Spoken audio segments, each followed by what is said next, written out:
सोचो एक ऐसा स्कूल जहाँ पर पढ़ाई नहीं बल्कि एक्सपेरिमेंट्स होते थे और उन एक्सपेरिमेंट्स का शिकार होते थे वो मासूम बच्चे। और इन एक्सपेरिमेंट्स को कराने वाला जो शख्स था वो और कोई नहीं, ईविल नन थी। लेकिन सच क्या है? क्या वो खुद में विलन है या एक विक्टिम? आज की ये वीडियो तुम्हारा ईविल नन गेम को खेलने का नजरिया हमेशा के लिए बदल देगी। ईविल नन जिसे हम लोग जानते हैं वो शुरुआत में ऐसी नहीं थी। उसका असली नाम है सिस्टर मैडलिन। 1911 पोलैंड के अंदर एक छोटा सा शहर गदेंक्स में एक लड़की पैदा होती है। उसका नाम था मैडलिन। पढ़ाई की वजह से पोलैंड से वो जर्मनी जाती है और वहाँ पर बर्लिन के एक छोटे से यूनिवर्सिटी में अपनी ग्रेजुएशन कंप्लीट करती है और वापस पोलैंड आ जाती है। सब कुछ एकदम नॉर्मल चल रहा था। उसकी शादी हो जाती है और 1931 में एक बेटी जिसका नाम था एलिसा। एक माँ अपने बच्चे से कितना प्यार करती है वो तो तुम जानते ही होगे। मेडेलिन भी अपनी बच्ची से इतना ही प्यार करती थी, बल्कि उससे भी ज़्यादा। वो अपनी बेटी के लिए जान तक दे सकती थी। अब कहानी यहीं से बदलने वाली है।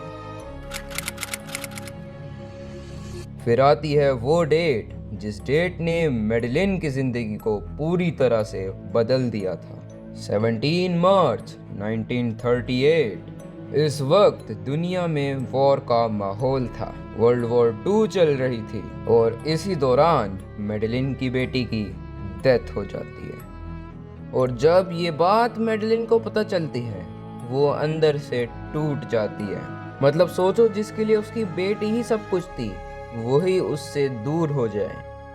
इस सब के साथ जो बात उसे सबसे ज़्यादा खा रही थी वो थी कि वो अपने बेटी के अंतिम समय में उसके साथ नहीं थी, क्योंकि उस वक्त तो वो अमेरिका में थी। वो खुद को ही कोसने लगती है कि जब उसकी बेटी को उसकी सबसे ज़्यादा ज़रूरत थी उस वक्त वो उसके साथ नहीं थी। अब यहीं से ईविल नन का दिमाग बदलने लगता है। मेडेलाइन डिसाइड करती है कि वो एक नन बनेगी। इसी दौरान उसे एक स्कूल के बारे में पता चलता है जिसका नाम था ईगल जूनियर हाई स्कूल। ये नाम तुम लोग याद रख लो क्योंकि यहीं से जन्म होगा ईविल नन का। उस स्कूल के बारे में एक रूमर भी था कि वहाँ पर ब्लैक मैजिक होता है। ये सुनकर मेडेलाइन के दिमाग में एक ख्याल आता है कि क्या मैं ब्लैक मैजिक की मदद से अपनी बेटी को वापस ला सकती हूँ। और इसी वजह से वो उस स्कूल को ज्वाइन कर लेती है टीचर बनकर। लेकिन टीचर बनना तो बस एक बहाना था, असली मकसद तो ब्लैक मैजिक सीखना था। टाइम तो पानी की तरह बीतता रहता है लेकिन उसके हाथ कुछ नहीं लगता। फिर एक दिन उसके रूम के क्लोजेट में एक ट्रैपडोर मिलता है और यहीं से अब ईविल नन की शुरुआत होने वाली है।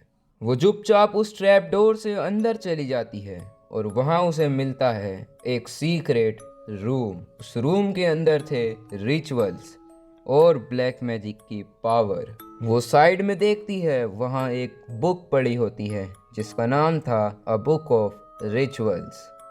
वो रोज अब उस बुक को पढ़ने लगती है, रात को रिचुअल्स ट्राई करती है।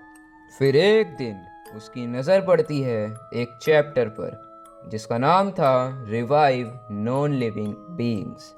वो एक मुर्गी पर एक्सपेरिमेंट्स करती है, उसे मारकर उस पर रिचुअल्स परफॉर्म करती है, लेकिन कुछ नहीं होता। वो पूरी तरह से टूट जाती है और वापस अपने कमरे में चली जाती है।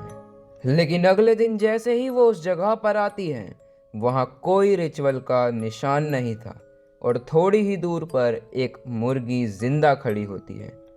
अब मेडेलाइन को अपने आप पे यकीन आ जाता है कि वो अपनी बेटी को वापस ला सकती है। वो एक और रिचुअल करती है जिसमें वो अपनी बेटी की सोल को एक चिकन के अंदर ट्रांसफ़र करना चाह रही थी और कुछ हद तक वो सक्सेसफुल भी होती है। उस चिकन का नाम होता है गमी। ईविल 2 गेम के अंदर इसका नाम तो तुमने सुना ही होगा। सुनो क्या होगा, परेशान बहुत करता है। लेकिन मेडेलाइन यहीं पर नहीं रुकती, वो अपनी बेटी को पूरी तरह पाना चाहती थी और इसीलिए अब वो बच्चों को पकड़कर उन पर ही अपना एक्सपेरिमेंट ट्राई करने लगी, कुछ फेल और कुछ सक्सेसफुल। फिर एक दिन वो एक गलत बच्चे को पकड़ लेती हैं, विलियम। इस बार रिचुअल पूरा उल्टा हो जाता है और विलियम वहाँ से भाग निकलता है। वो पूरे स्कूल में घूमता है और चुपके से एक एंटीडोट बना लेता है। वो एंटीडोट से अब विलियम ईविल के बनाए हुए सारे म्यूटेंट चिकन को रिवर्स कर देता है और नॉर्मल चिकन में बना देता है।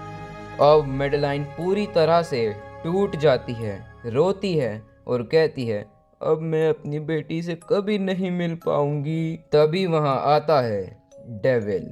वो कहता है तुम रो क्यों रही हो? मेडेलाइन कहती है मैंने अपनी बेटी को पाने के लिए सब कर लिया, लेकिन मैं हार गई। डेविल मुस्कुरा कर कहता है मैं तुम्हें एक बच्चा दे सकता हूँ, लेकिन एक ही शर्त पर। तुम्हें मेरी रोज पूजा करनी होगी और तुम इस स्कूल को कभी छोड़ नहीं सकती। मेडेलाइन तुरंत ही हाँ कह देती है, लेकिन डेविल का सौदा तो डेविल का ही होता है। अगले ही पल वो बेहोश हो जाती है और जैसे ही वो होश में आती है उसके सामने होता है रॉड। वो शॉक हो जाती है और कहती है मैंने तो एलिसा मांगी थी, ये तो लड़का है। और इसी के साथ ही पार्ट 1 खत्म हो जाता है। अब सवाल तुम्हारे लिए कि अब मेडेलाइन रॉड का क्या करेगी? क्या वो उसे मार देगी या अपने साथ ही रखेगी? और अगर तुम लोग पार्ट 2 के लिए इंटरेस्टेड हो तो फिर तुम लोग सब्सक्राइब कर सकते हो, जिससे मेरे को थोड़ा सा मोटिवेशन मिलेगा।